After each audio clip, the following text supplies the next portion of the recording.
Everyone, नमस्ते। Welcome back to my channel. आज मैं एक ऐसे टॉपिक पे वीडियो बना रही हूँ जिसको कि सभी लोग बहुत ही गर्व के साथ डिस्कस करते हैं, Indian culture versus western culture. और मैं इसमें किसी भी कल्चर को जो है मैं जज नहीं करना चाहती कि कौन सा कल्चर, इंडियन कल्चर अच्छा है कि वेस्टर्न कल्चर। ये आप खुद डिसाइड करिएगा कि कौन सा कल्चर। मैं कल्चर के बारे में बेसिकली बात नहीं कर रही हूँ, बल्कि उसको हेल्थ पर्सपेक्टिव से मैं जो है बात करना चाहती हूँ।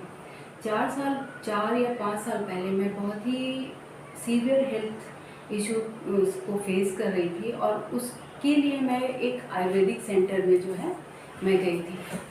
वहाँ पे करीब 15 लोग जो है वो यूरोपियन कंट्रीज से आए हुए थे, और उनमें बहुत सी महिलाएं थी। तो मुझे क्या लगा कि हम लोग तो वेजिटेरियन होते हैं ज़्यादातर इंडियन, और स्पेशली 40 या 50s में लेडीज जो है वेजिटेरियन हो जाती हैं। तो मुझे ऐसा लगा कि इंडियन लेडीज़ की हेल्थ जो है ज़्यादा अच्छी होगी, और वेस्टर्न लेडीज़ की हेल्थ जो है वो कम अच्छी होगी। तो लेकिन वहाँ पे ऐसा लग नहीं रहा था। जब मैंने एज लोगों की पूछी, जैसे 60s की एक जर्मनी की एक महिला थी, तो मुझे लगा वो 40s की हैं। तो मैंने उनसे पूछा आपकी एज क्या है, तो उन्होंने बताया मेरी एज 60 है। वो वर्क भी कर रही थी, तो अकाउंटेंट थी वो। तो मुझे लगा अरे ये तो 40 की लग रही है। हमारे यहाँ ऐसा केस तो तब होता है सेलिब्रिटीज़ के साथ होता है, एक आम लोग हैं उनके साथ तो नहीं। वो वहाँ के जर्मनी के हिसाब से वो एक मिडिल क्लास की वुमेन थी। तो मैंने डॉक्टर से पूछा कि आप तो इतने यूरोपियन लोगों से मिलते होंगे, आप इंडियन लोगों से भी मिलते होंगे, कुछ अमेरिकन लोगों से भी मिलते होंगे, तो आप मुझे प्लीज़ बताइए कि किन महिलाओं की जो है हेल्थ जो है वो ज़्यादा अच्छी है। तो उन्होंने जो है, डॉक्टर ने मुझे बोला कि यूरोपियन जो लेडीज़ होती हैं उनकी हेल्थ बहुत ज़्यादा अच्छी होती है। तो मैंने डॉक्टर से पूछा कि क्यों, हम लोग तो वेजिटेरियन होते हैं ज़्यादा, तो आप आयुर्वेद के हिसाब से क्या बोलते हैं।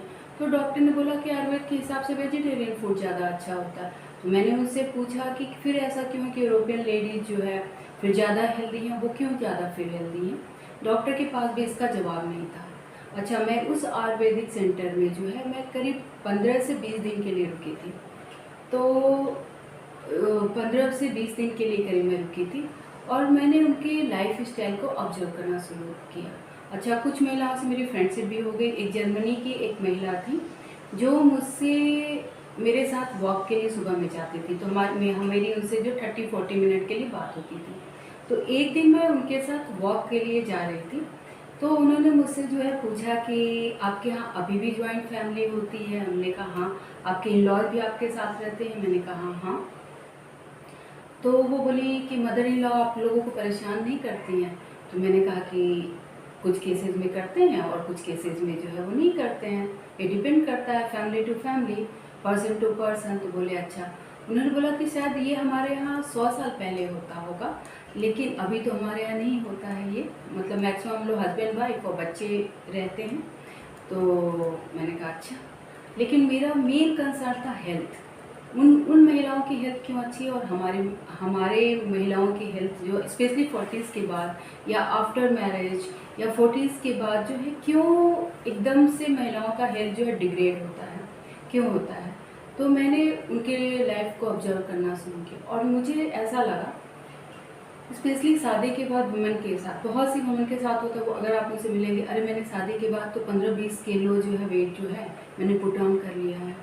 या 40s के बाद आप मिले किसी महिला से, तो शायद ही वो कोई, मतलब जो मैं मिडिल क्लास की बात कर रही हूँ, मैं सेलिब्रिटीज़ की बात नहीं कर रही हूँ, मैं बहुत अपर क्लास लोगों की मैं बातें नहीं कर रही हूँ, लेकिन मैं जो है मिडिल क्लास की बात कर रही हूँ। तो आपको 40s के बाद या 45 के बाद जो है बहुत सी महिलाएं जो हेल्थ इशू को कुछ ना कुछ उन्हें हेल्थ इशू का, जैसे बीपी या थायराइड या कुछ शुगर या किसी तरह का हेल्थ इशू। ऐसा नहीं कि हमारे पुरुषों को नहीं होता है, लेकिन अभी मैं मेनली जो है महिलाओं के बारे में डिस्कस करना चाहूँगी। तो इसका रीज़न क्या है। जैसे ही महिला की शादी होती है, बहुत से घरों में, सभी को तो नहीं बोल सकती, लेकिन मैक्सिमम घरों में हमें शुरू से, स्पेशली जब हम लड़कियाँ होते हैं, हमें अपने फैमिली में भी सिखाया जाता है, आप लड़कियां हैं, आप थोड़ा संभल के रहें, आप ऐसे रहें, लड़कियों को बहुत ज़्यादा हंसना नहीं चाहिए, बोलना नहीं चाहिए, एक ऐसा होता है। और जब आपकी शादी हो जाती है तो उस बहुत से घरों में ऐसा होता है कि सारी एक्सपेक्टेशन उनके ऊपर जो है, सारे लोग जो है उनकी एक्सपेक्टेशन जो है इतनी ज़्यादा बढ़ जाती है सारे अदर फैमिली मेम्बर्स की, जैसे कि आपको एक अलादीन का कोई चिराग मिल गया हो, जिससे आपके घर की सारी प्रॉब्लम्स जो है वो दूर हो जाएंगी। अब उस महिला को लगता है कि मेरा हेल्थ या मुझे अगर मैं अपने बारे में सोच रही हूँ तो मैं एक सेल्फिश पर्सन हूँ, और इसको सेल्फिश नहीं बोल सकते। आप अगर अपने हेल्थ के बारे में सोच रहे हैं तो आप इसको सेल्फिश नहीं बोल सकते हैं, इसको सेल्फ केयर बोलते हैं या सेल्फ लव बोलते हैं। और दूसरी बात है, महिलाओं को ये सिखाना चाहिए कि अगर आप खुद हेल्दी नहीं हो तो आप अपने बच्चों को कैसे हेल्दी रखेंगे, या आप अपने फैमिली मेम्बर को कैसे हेल्दी रखेंगे। तो हर महिला के ऊपर इतना ज़्यादा प्रेशर होता है मैरिज के बाद कि वो अपने हेल्थ को पीछे रख देती हैं, और वो सारे लोगों के एक्सपेक्टेशन को मीट करना शुरू कर देती हैं, क्योंकि मुझे अपने लॉज को भी खुश रखना है, मुझे अपने हस्बैंड को भी खुश रखना है, मुझे अपने बच्चों को भी खुश रखना है। और बहुत सी महिलाएं जो हैं आजकल वर्किंग भी हैं, तो शुरू से हमारे यहाँ ठीक है, किचन का काम है या घर का काम है वो महिलाओं को तो करना ही है, वो तो एक्सपेक्टेड है हमसे। लेकिन अब वर्क भी करना शुरू कर दी है तो एक और काम आ गया है। और बहुत से जो हस्बैंड हैं, मैं बोलूँगी पुरुष हैं जो हैं, वो तो ये एक्सपेक्ट करते हैं कि वाइफ उनकी वर्किंग हो, लेकिन उनका हेल्प नहीं करते घर के कामों में। तो सारा बर्डन जो है एक महिला के ऊपर आ जाता है। फिर भी मैं बोलूँगी कि मैं 100% महिलाओं के बारे में नहीं बोल रही हूँ, ये फैमिली टू फैमिली और पर्सन टू पर्सन जो है डिपेंड करता है। तो अब एक ही महिला है, उसको सारी चीज़ें जो है अब करनी है, घर का भी काम करना है, उसे ऑफिस का भी काम करना है, दूसरों की हेल्थ भी देखनी है, और इस केस में वो अपना केयर तो कर ही नहीं पाती है। और जब आपका जो दिमाग है वहाँ से सब कुछ कुछ प्रॉब्लम जो शुरू होती है, लाइक थायराइड अगर आप ले लें, बीपी अगर ले लें, बहुत ज़्यादा गैस बनना, बहुत ज़्यादा एसिडिटी होना, ये सब कुछ आपके दिमाग में बहुत कुछ जो है चल रहा है, आप किसी से शेयर नहीं कर पा रहे हैं, और वो सारी चीज़ें आपके बॉडी में रिफ्लेक्ट होती हैं। तो आप जो है किसी प्रॉब्लम के लिए, जैसे कोई आपको डिजीज़ है, सपोज आपको फीवर है, आपने दवा ले लिया, वो ठीक हो जाएगा। लेकिन कुछ प्रॉब्लम ऐसी हैं जो कि अगर आपके ब्रेन में बोलूँगी, मतलब आपके दिमाग में कुछ इमोशनल चीज़ें चल रही हैं और आप उससे किसी से डिस्कस नहीं कर पा रही है, या उस चीज़ का आपको सॉल्यूशन नहीं मिल पा रहा है, तो डेफिनेटली वो कहीं ना कहीं बीमारी में जो है कन्वर्ट हो ही जाएगा, जैसे थायराइड, बीपी, और मे बी बहुत ज़्यादा एसिडिटी और अल्सर।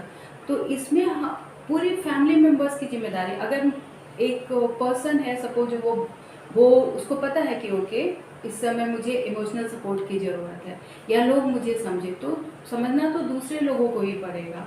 तो पूरी फैमिली जो है अगर वो एक दूसरे को सपोर्ट करते हैं तो फिर इस तरह के इश्यूज जो है क्रिएट नहीं होंगे। अदरवाइज तो महिलाएं जो हैं वो सफ़र करेंगी हेल्थ इश्यू से।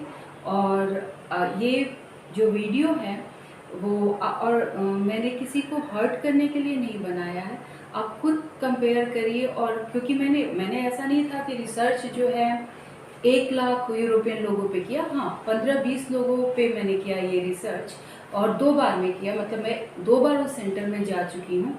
तो 15-20 यूरोपियंस लोग दोनों बार वो आए थे, और दोनों बार मैंने यही केस देखा कि वहाँ की महिलाएं ज़्यादा खुश हैं। जबकि हम बोलते हैं कि इंडियन कल्चर अच्छा है, इंडियन कल्चर नो डाउट अच्छा है, स्पिरिचुअलिटी यहाँ की बहुत अच्छी है, योगा यहाँ की अच्छी है, लेकिन अच्छे में से क्या हम फॉलो कर रहे हैं, ये बड़ी बात है।